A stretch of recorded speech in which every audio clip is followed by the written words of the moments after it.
Gives me great pleasure today to introduce the Patrick Henry Education Foundation Board Treasurer, who will be introducing our speakers today, Pam Allen.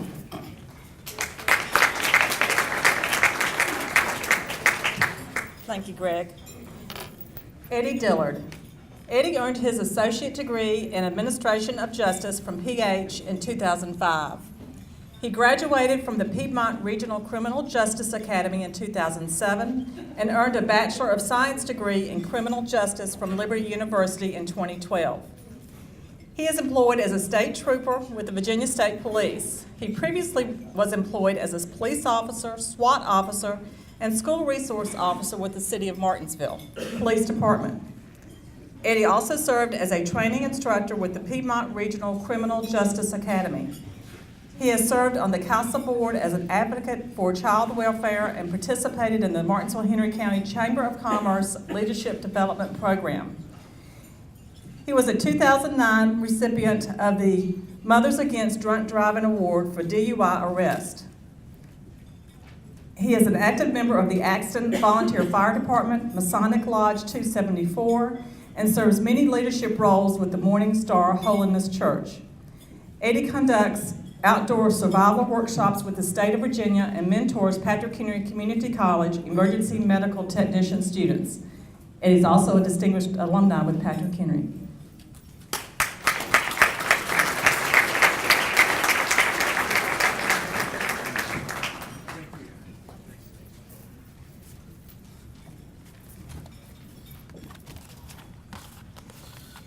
Good afternoon. How y'all doing today? Wow, I can't believe this.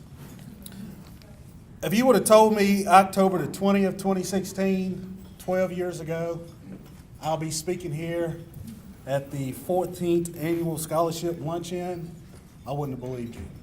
I tell you, it's an honor to me. I want to thank you for having me. I want to thank the President, Dr. Godwin, former President, Dr. Wingy, and I want to thank the faculty, friends, staff, and everybody I didn't mention. Thank you. Dreams do come true. I want to tell you a little bit about myself. The ones that don't know me, I'm Trooper Eddie Dillard. I work Area 43, Division 6. What that means all in a nutshell, I work Pittsylvania County, South Central Virginia. When I graduated 2002, I knew I wanted to be a police officer. I knew either be a police officer or a firefighter. I remember one of my English teachers in high school, Dr. Huff. Is she here today? No, she's teaching. I remember her saying this in 2001. She said, just because you have a high school diploma doesn't mean you're educated. So that stuck to me. I said, well, I need to further my education.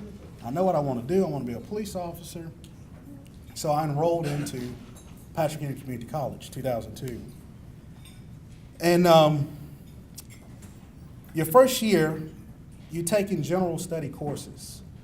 English 111 or 110, 111, 112, so forth.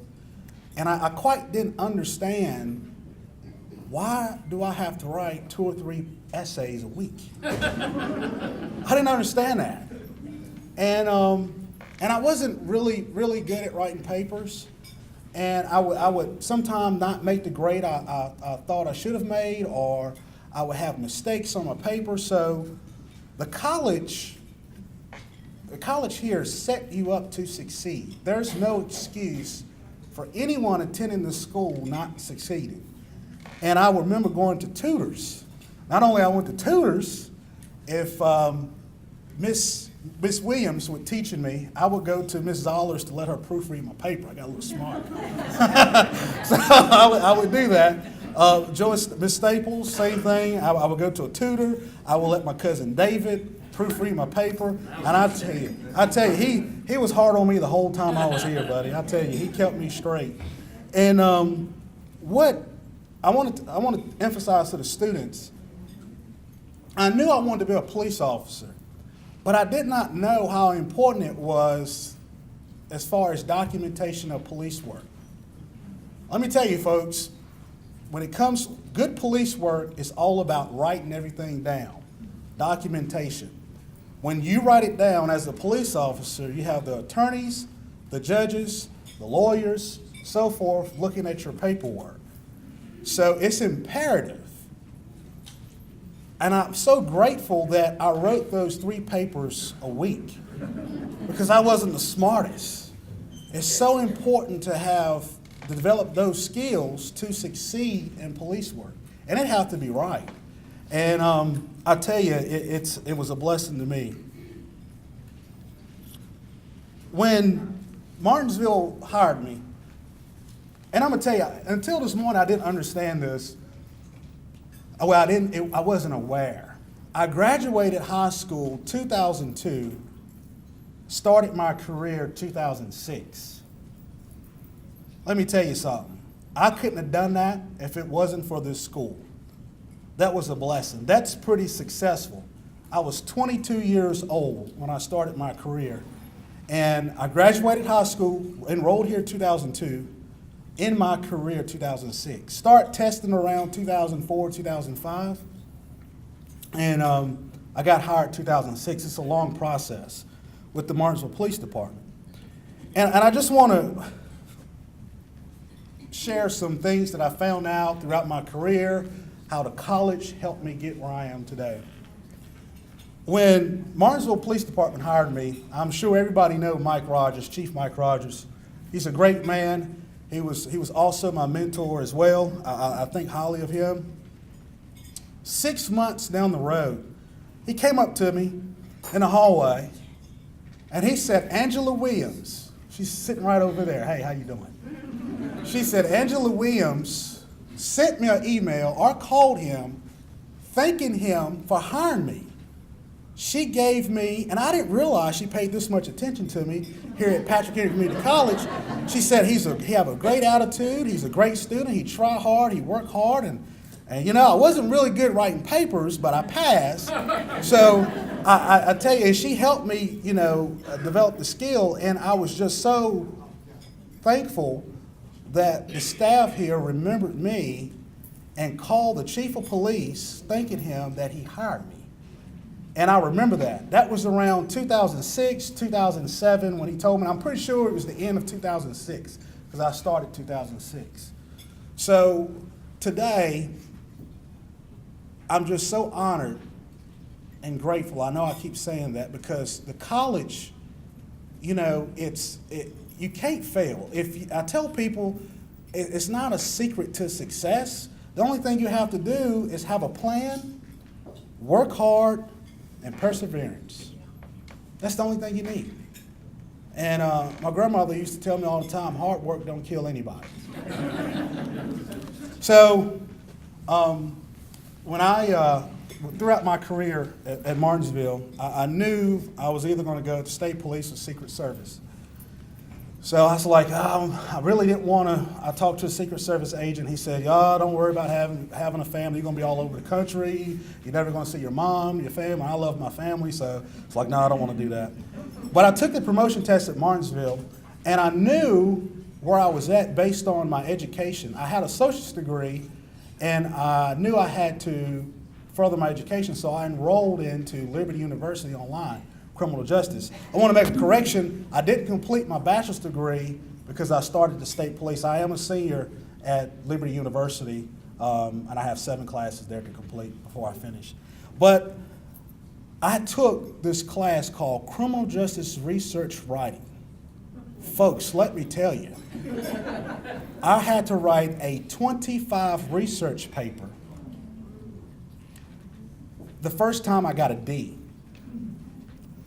She said, the professor said, she said, you have to take it over. It's one of your core classes. So I enrolled again to take that class. And I came up here, and at the time they was doing some construction work at the LRC or the library, and Barry Reynolds was up here. And Barry Reynolds sat down with me and helped me get my paper together, my research paper. He remembered me. It took us about an hour or two to get the references. At the time at PH, we was doing MLA style.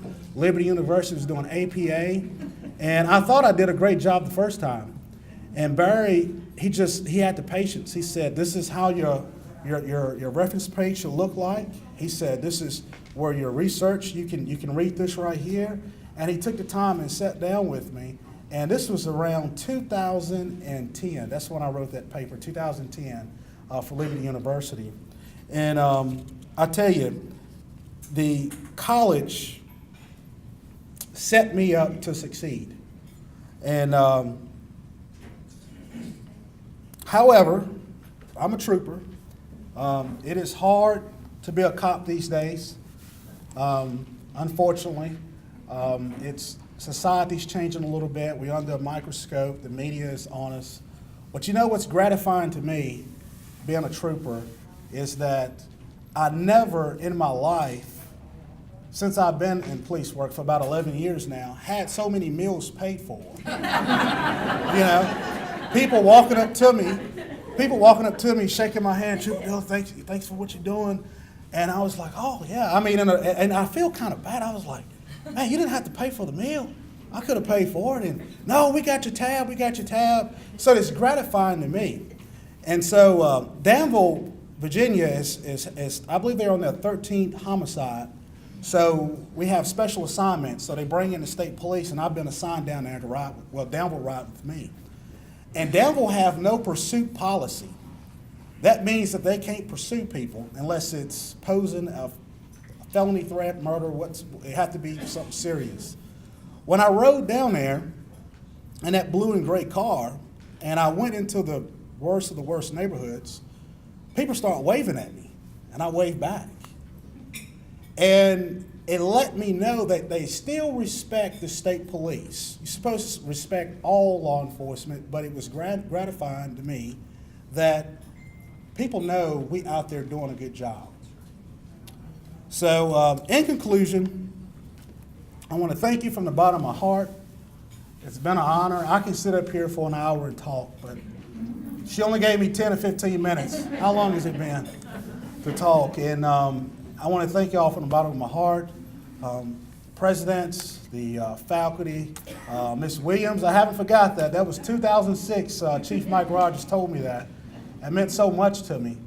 And I'm so proud of you. Thank you. And to the current students, I'll say again, the secrets are have a plan, work hard, perseverance, and your dream can come true. Mine did. So I thank y'all, and from the bottom of my heart, and if anything I can do for y'all, the students, the mentor, anybody want to get into criminal justice, let me know. You can find me, Eddie Dillard. You can look me up. You can call the state police. I may pull you over sometimes. So thank you.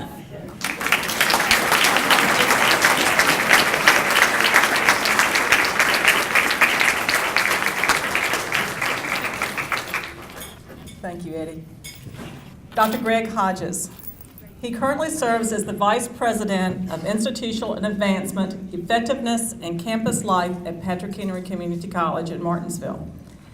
Previously, he was the PH Dean of Academic Success and College Transfer, the Dean of Development Education and Transitional Programs, the Assistant Dean of Arts, Science, and Business Technology, as well as the coordinator of the college's Quality Enhancement Plan for SAC-COC career accreditation.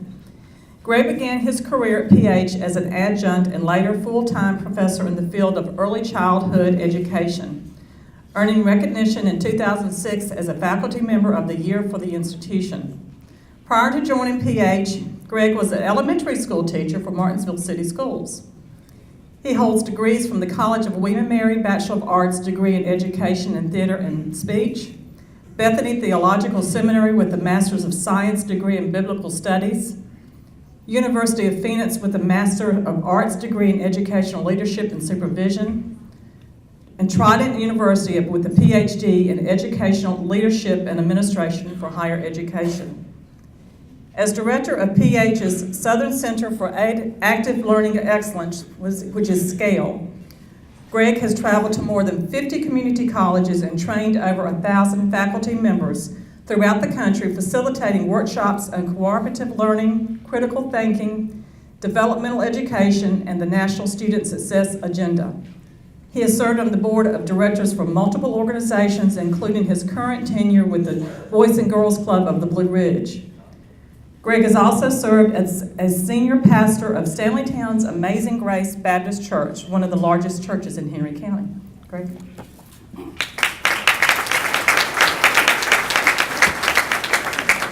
Several weeks ago, my administrative assistant, Letitia, said, I want you to speak.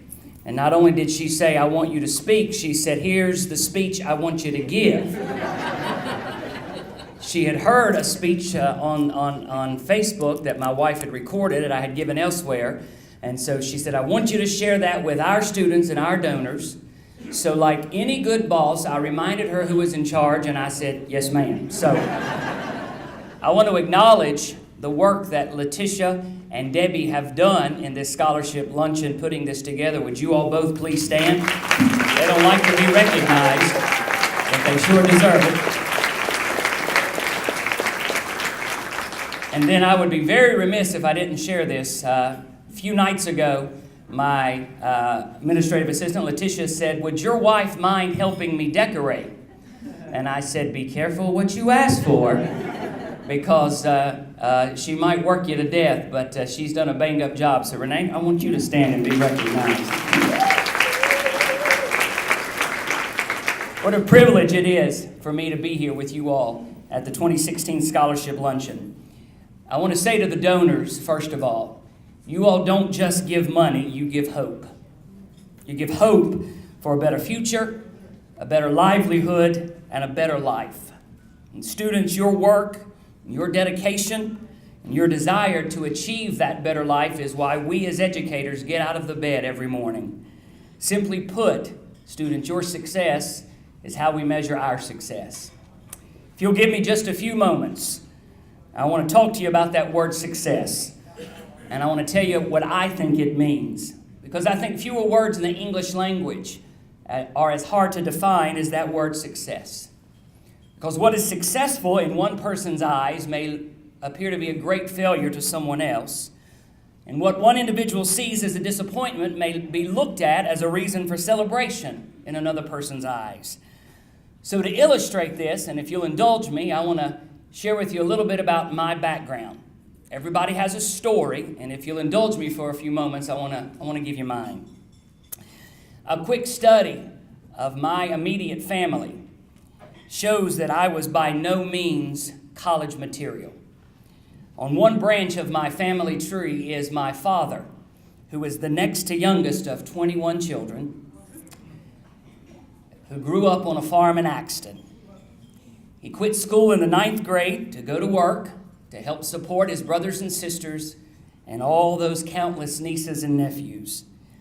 He would later achieve his GED in the Army, which is a rare educational accomplishment for his very large family. I recall one day asking my dad why his parents, both of whom died long before I was born, had so many children. His response was simple.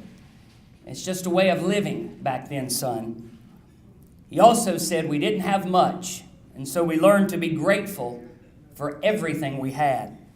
And it was then I learned what I think is one of the greatest lessons that something anyone who enjoys success has to learn, and that is simply this: an attitude of gratitude is absolutely essential.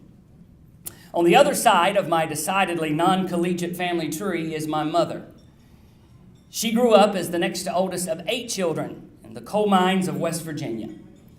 She proclaims that with the exception of the day she got married and the day she gave birth to me, her only child, that the greatest day in her life is the day she got to meet Loretta Lynn and tell her that she too is proud to be a coal miner's daughter. All of you who are over 40 are laughing, and the rest of you have no idea what I'm even talking about.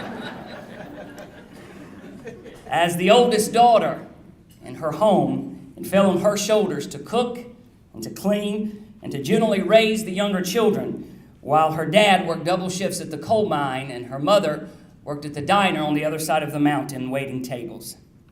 After graduating from high school, my mother was offered a job as a secretary with the FBI in Washington, D.C., as part of that organization's efforts to reach into rural Appalachia for prospective employees. Her father, however, refused to let her go, declaring that no daughter of his was traipsing off to a city of that size without knowing anyone there. So instead, my mom traded Washington, D.C. for Martinsville, Virginia, and she traded the FBI for Panels Knitting Mill after moving to this area to live with a cousin. I asked my mom if she was angry at her father for refusing to let her go to D.C. and work with the FBI. "Of course not," she replied.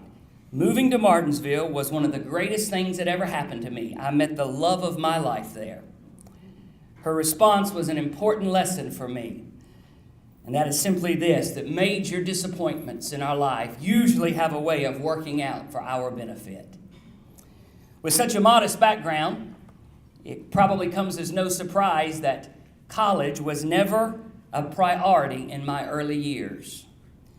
My parents certainly made sure that I studied and made sure that I got good grades, but there was no college loyalty, no alma mater, no favorite football team, and certainly no hoodies of favorite colleges in any closets of our home.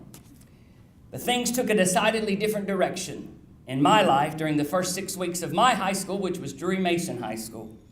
It was on that day that I brought home my first report card in my high school career. No longer were we receiving the E's, S's, N's, and U's, but we were receiving what we thought were real letter grades. And I proudly displayed my first report card, 5 A's and 2 B's. My mother was first to speak, and she hugged me, told me how proud she was, and would give me $1 for each of the A's. I looked at my father, expecting more of the same, and he too told me how proud he was, and then he grounded me for 6 weeks because of the 2 B's. When I asked him why he would do something so drastic, he responded with a question. "Son, how much did you really study to earn those 2 B's?" "None," I foolishly replied. "These were my easy classes." He never said a word, but his raised eyebrows and icy stare shouted loudly, and lesson number 3 was learned from me. Minimal effort yields minimal success. 3 years later, I turned 16. My dad marked this great occasion by placing in one hand the keys to a very, very used car, and in the other hand, an already completed job application to Kroger's that only required my signature. Since he and Mother had worked at this grocery store for over 20 years, he had already secured me a job.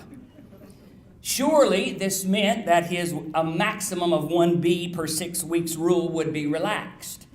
After all, how could I be expected to keep up those grades, remain involved in after-school and church activities, and now work a job as well? When I asked him, he responded with his usual simplicity. "Nothing to worry about at all, buddy," he said. "If your grades drop, there won't be a car, which just means I'll have to tote you back and forth to work." Lesson number 4 crystallized for me. Extremely high expectations don't cripple us. In fact, they empower us. The next year was my last in high school, and I was excited more than ever the week before Christmas when I told my parents that their child, the son of a farmer with 20 brothers and sisters, and a coal miner's daughter, was slated to be the valedictorian of my graduating class. My mother wailed with tears, and again told me how proud she was and that I'd given her the best Christmas present she could imagine. I again expected my father to do the same. Regrettably, I also made the mistake of mentioning to my parents that my graduating GPA was the second highest in the history of the school. As you might expect, my father hugged me, told me he was proud, and then said directly and bluntly, "So why don't you have the highest? Since your high school is converting to a middle school after this year, You don't have to worry about anybody breaking your record. His wink and his grin clearly articulated Goal 5 for me. Goals are a reality and an absolute must, as Officer Dillard shared, if real success is ever going to be achieved. Lesson 6 came for me on the day of my high school graduation. I had practiced my valedictory speech over and over again and practically had it memorized. Before I addressed the audience and my fellow classmates, the principal announced that I had achieved that highest GPA, which served to make me even more nervous. I said much of what one would expect at a commencement ceremony. I came to the part of the address where I was to thank the people who'd meant so much to me. My favorite teacher, my band director, my friends, my family. But before I could vocalize those words, Mom and Dad, I was struck by all they had done for me. The demands, the rules, the job, the all-nighters I had pulled studying, while my friends were out partying and I had to stay and bag groceries. All of it had been for my benefit. I looked up from the podium, and in my mind's eye, I saw my mother. Fourth time I've done this, and I can never get through this part. I looked up from the podium, and I saw my mother coming home exhausted from standing on her feet all day at the checkout line. And I saw my father leaving one job at the grocery store and immediately going to his truck route that he maintained. The realization in that moment was simple, yet overwhelming for me. It had all been for me, and it had been for my future. Suddenly, the lump in my throat gave way to tears I could not control, and I abandoned my script and just thanked my parents for having kicked my rear end all of those years. Lesson 6 became very real for me on that warm June evening, and it's the one you students I hope will listen to closely. Other people had invested their lives in me, and I would not and could not give them anything less than my best. I'll remind every scholarship recipient in the room today, the scholarships that you have received are investments that someone has made into your life, and you owe it to them to give your best. I spent the next year and a half at William & Mary in Williamsburg, and I did well. However, during the second semester of my sophomore year, I was taking an extremely heavy load, 21 credits. Jeez, Louise is right. I cannot recall any of the specific classes from that semester except for one, analytical statistics. Yeah, you feel the pain, don't you? Never before had I worked so hard, studied so much, and come away so frustrated.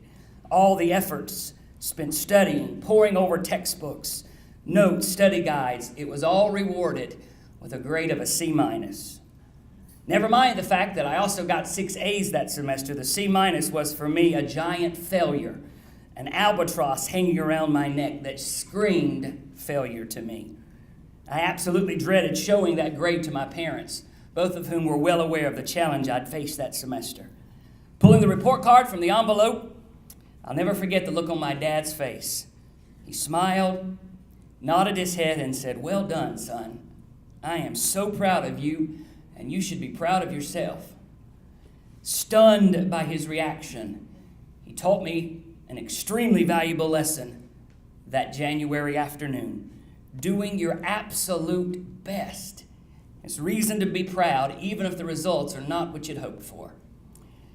2 years later, I would enter William & Mary in the fall of '92 as a senior, the first time around. During the previous summer, 3 major events had happened in my life. First, I had rediscovered the faith of my childhood. I'd felt what I knew was a definite call in my life to enter into the ministry. Finally, I had fallen very much in love with a girl who literally lived next door, the woman who would later become my wife. The only problem was that these decisions would necessitate an extra year in college. So I returned to William & Mary and made application to the School of Education, a career that I felt would marry nicely with my desire for the ministry. Unfortunately, this meant an extra year's tuition, textbooks, room, and board. When I approached my parents, both of them were very much supportive of my decision, yet they also noted that their funds had run dry, paying for 4 years. The 5th year, and anything after that, would be left up to me. So I began the arduous task of completing tons of applications for scholarships, for loans. I also took a job at the local grocery store in Williamsburg, performing that skill at which I had become quite an expert, bagging groceries. I took a semester off to marry that girl who had grown up right beside of me. Together we moved to Newport News so that I could finish my last year, my second senior year. It was an incredibly challenging 18 months as I went to class and did student teaching from 7 a.m. to 3 p.m., went and worked at the grocery store from 4 p.m. to midnight, came home to do lesson plans and homework, only to get up the next day and do it all over again. At the same time, it was incredibly rewarding because it taught me another valuable lesson. When you have to earn it yourself, man, are you ever grateful for it. I graduated and went to work as a 3rd grade school teacher at Martinsville City Schools, taking computer classes here at Patrick Henry, a job I enjoyed for 12 years. A couple of years into that tenure, began pastoring a local church. In the fall of 2003, I was faced with a very difficult decision. The church had quadrupled in size, growing from a membership of 50 to over 200. Trying to teach at the elementary level and leading a church was taking a toll on my health and my family, and the reality was in front of me. I had to make a choice, either the church or the elementary teaching career. And while I loved being a pastor, I was miserable at the thought of abandoning education. So I did something that I had started learning to do in the last several years. I simply turned it over to God and asked Him to work it out for me. Not surprisingly, the results were better than I could have ever imagined. A job opportunity from Patrick Henry Community College was offered, a position that married perfectly with my desire to pastor. And so now I delight in telling people that ministry is my calling, education is my passion, and I am blessed beyond measure because I get to do both. So lesson number 9 was simple.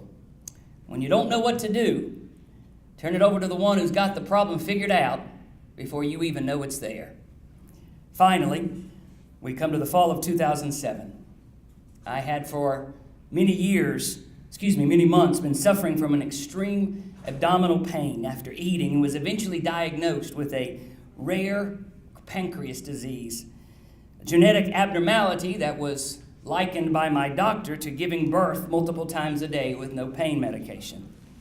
It was decided by a team of specialists at the University of Minnesota that the only treatment was to take out the pancreas, an extremely rare operation that was fraught with potential complications. The problem was that the surgery was an 18-hour procedure, coupled with a 2-month stay at the hospital and then a year-long recovery period at home. To make matters worse, without the procedure, I was given a life expectancy of 3 to 5 years. Like every couple, my wife and I had faced difficult moments, but this was far beyond anything we had imagined.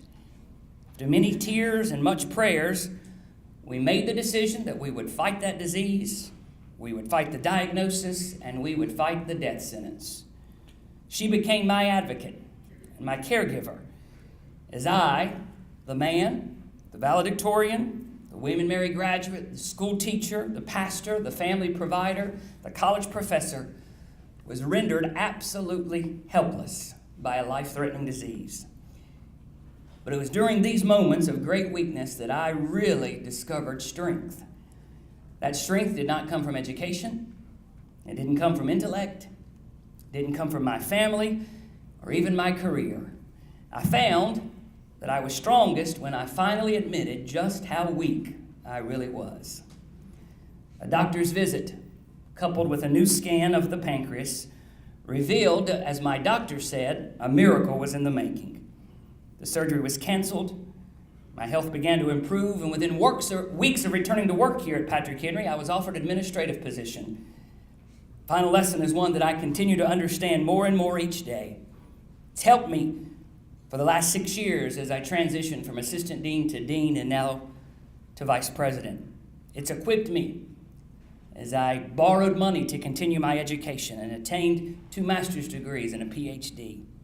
The lesson has guided me as I watched our church expand from a membership of 50 to now 400 and eventually merge with another church. This lesson is one that has become a daily light for my footsteps and a guide for my path, and it's perhaps the greatest and most important lesson I've ever learned. His strength is sufficient for me, for when I am weak, that's when I'm strong. So donors, again, I want to thank you. I want to thank you for your investment into the lives of these students. I'm proud to be one of these donors and proud to meet the young lady who bears the name of our scholarship. Students, let me encourage you to take the investments that have been made into your lives and allow them to be springboards of success into what is a very bright future. Moreover, as you go through your life, please allow these 10 little lessons about success to guide you as well. Number 1, an attitude of gratitude is essential. Number 2, sometimes, most times, major disappointments have a way of working out for our benefit. Number 3, minimal effort will guarantee minimal results. Number 4, extremely high expectations don't cripple us, they empower us. Number 5, goals are an absolute must if real success is to be achieved. Number 6, other people have invested their lives into you, and they deserve your best. Number 7, doing your best is reason enough to be proud, even if the results are not what you wanted. Number 8, being forced to earn something sure makes you grateful for it. Number 9, when you don't know what to do, turn it over to the one that does and get ready to be blessed. And finally, when you realize your own frailty and weakness, that's when you discover strength that you never had. Thank you very much.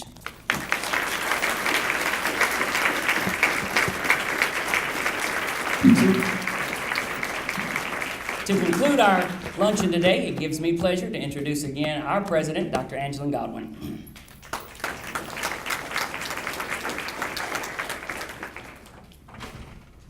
Thank you so much. We are absolutely delighted to have you here today at Patrick Henry Community College. We believe it's the most beautiful community college in Virginia. And I just want you to know that we have an extraordinary staff and faculty and executive leadership team, our foundation board and our college board. I would like for all the faculty and staff of Patrick Henry Community College, would you please stand? Let's thank them.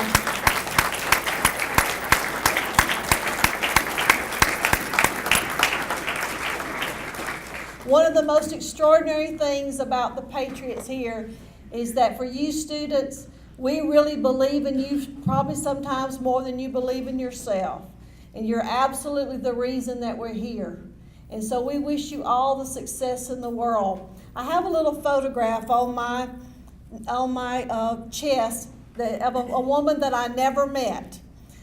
She was a lady who came from a very humble beginning. She never married. She never had any children. But she saved most of everything that she made, and she left her life's fortune, if you will, to a little college in the deep south where I'm from.